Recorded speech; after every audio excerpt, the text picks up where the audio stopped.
bonjour patriotes du Sénégal maa leen ko digoon na damay ñëw defal leen traduction wolof bi tekki leen lu ëpp en tout cas ci programme bi parce que programme bi 84 pages la dafa diis lool ndax su ma ko naree traduire moom am na démb ku ma ne tabaski fii la lay fekk te wax na dëgg donc mais dinaa jéem def ko selon thématique yi ma jéem leen ko tënkal donc Talibé Sonko moom xam naa loolu la may wax patriotes yi bàyyi leen ni ngeen mel xanaa man duma nit na bu ma defee vidéo di bëggee sax ngeen ne ma dellu ci information yi du ma bëggee comme yéen fi daa ko bëggee balee ma bëggee ah voilà alors ma defal leen traduction bi dina ay vidéo yu bëri la nar a nekk minimum 10 vidéos parce que thèmes yi dafa bëri voilà léegi nag ñu dem premier axe bi nag lay commencer ah fii ñu ngi wax ci waxu yeesalaat institution yi defaraat ko ba mu gën a dëgër am na ñuy dindi ci pouvoir président de la république am ni nga xamante ne tamit noonu la ñuy taxawee par rapport ak li nga xam ne moo di pouvoir judiciaire bi maanaam justice bi donc ci introduction bi ñu ngi wax ne fukki at ak ñaar yu mujj yi nga xamante ne dañ koo dund crise yu métti lañ ci dund donc pouvoir législatif bi ak pouvoir judiciaire bi ak pouvoir exécutif bi yëpp a rëbëjoo léegi nag ñu ne dañoo war a xoolaat li nga xamante ne loolu la président de la république bi fi nekk def ci ay yàq-yàq ñu dem ko réparer parce que jël benn président de la république jox ko yenn doole yi mu jël justice di ko utiliser di tëj di éliminer ay opposants wam et tout loolu dafa war a jeex donc administration sénégalaise bi tamit dañ ko war a defaraat ba nga xamante ne dafay jëriñ sénégalais yi parce que loolu mooy liggéeyam donc ñu ne dinañu def en tout cas changement yu ñu war a def pour que suñu économie réew suñu jàmm réew suñu stabilité réew mën a ñëw daal di tegu ci kanam première chose bi mooy pouvoir exécutif bi responsabilité yi muy am ak limite pouvoir yooyu noonu muy am ak surtout président de la république sañ-sañam yi ñu ne dinañu jeexal li nga xamante ne moo di pouvoir yu bëri yu ñu jël jox ko teg ko ci loxo ki nga xam ne moo di président de la république dinañu teg li nga xamante ne moo di responsabilité fu muy commencer fu muy yem nan lañ koy wàcceewee su ko jaree ak le fait que mu war a rendre ay compte suñ ko laajee beneen bi mooy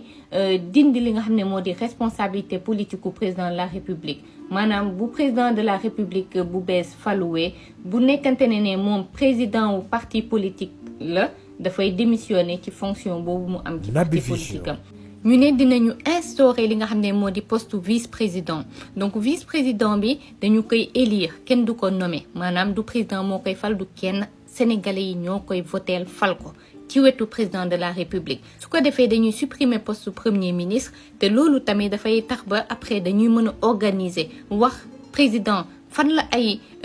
sañ-sañam commencé fan la yem vice président fan la ay sañ-sañam commencé ak fan la yem c'est très très important dañuy dindi li nga xamante ne moo di cumul des mandats électifs maanaam nit yi nga xamante ne dañ leen di fal pas nommé mais ñi ñuy fal donc ku bëgg peuple bi def la confiance pour fal la bu dee da nga am poste boo xamante ne bu ñu la nommé la mënul nekk soit dañ lay nommé ci benn poste soit ñu fal la peuple bi élire la ci beneen poste yaay tànn voilà beneen bi moo di protéger li nga xamante ne moo di suñu constitution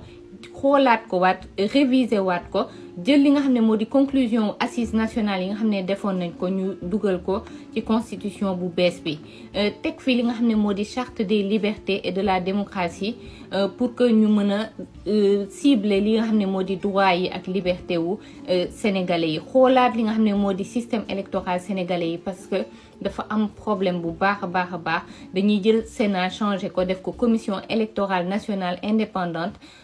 tamit ñu xoolaat li nga xamante ne moo di inscription ci fichier électoral bi am na ci yeneen i réew donc inscription ci fichier électoral bi dafa war a automatique bu dee da nga am carte d'identité au lieu ñu lay wax demal nga inscrire ci fichier électoral bi loolu yëfu tàppale politique la donc képp ku am carte d'identité da nga war a jàpp ne yaa ngi ci fichier bi automatiquement ñu réviser waat tamit système parrainage bi deuxième point bi mooy nan la ñuy def ba nga xamante ne dinañu séparer pouvoir exécutif bi ak pouvoir judiciaire bi parce que dañuy wax ci suñu réew ne séparer nañ mais ñun ñëpp xam nañ ne c'est pas vrai alors ñu ne première chose bi mooy ne dinañu dindi li nga xam ne moo di conseil constitutionnel def ko muy cour constitutionnel loolu mooy nekk différence bi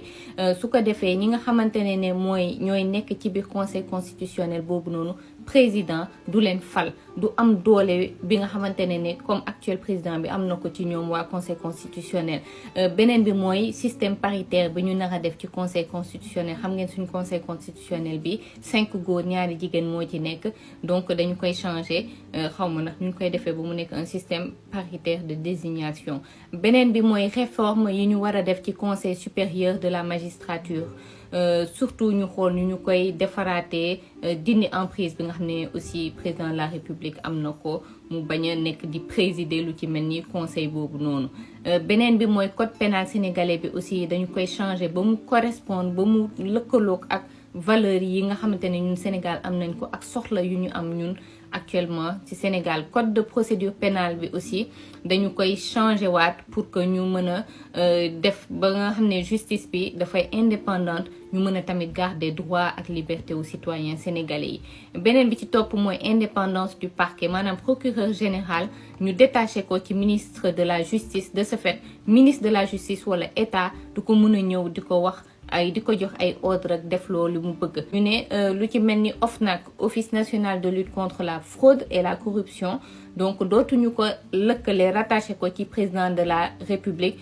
ki nga xamante ne mooy désigner président OFNAC du nekk ci président de la république mais plutôt dafay nekk appel à la candidature te membre yi di nekk ci biir OFNAC tamit pareil dafay nekk ñoo xamante ne dañuy xoolaat ñu leen di tegee foofu. ñu ne tamit dinañu baral li nga xamante ne moo di nu ñuy tegee parquet national financier bi donc parquet national financier boobu dafay surveiller li nga xamante ne moo di ñii di sàcc xaalis ak ñii di def ay njuuj njaaj sur le plan économique. dinañu supprimer fonds yi ñuy woowee fonds politique remplacer ko par ay fonds spéciaux yoo xam ne ci assemblée nationale lañ koy voter pour yenn mission secrète wala ay armement ñoom seen. dinañu voter loi de protection des lanceurs d'alerte maanaam ñii di boole sàcckat yeeg ñoom seen njuuj njaajkat yi pour que bu leen yoon dal seen kaw wala buñ leen teg lu métti. wax nañ tamit ci indépendance su justice bi wax nañu ne dañuy teg juge des libertés boo xamante ne kooku au moins léegi procureur du ñëw di la def détention provisoire yu yàgg yooyu noonu moom mooy décider en fait. ak peine yi nga xamante ne dañ koy teg mbirum bracelet yi nu ñu koy yombalee nit ñi ñu au pire ñu takk leen bracelet électronique yi ñu bañ a toog ci prison yi parce que prison yi dafa métti. wax nañ tamit ci budget ministère de la justice wax nañ tamit ci ñi nga xam ne ñooñu ñoo nekk ci kaso yi nan lañ leen di jàppale pour ñu liggéey ci biir kaso yi pour ñu am ay formation professionnelle. citoyens yi aussi nan lañ leen di informer ci mbirum justice ak yooyu formation yi ñu war a defal ñëpp informer droit wu citoyen sénégalais yi donc mbirum justice loolu laa ci bëggoon wax maa ngi defaat beneen vidéo encore ay te ñu dem.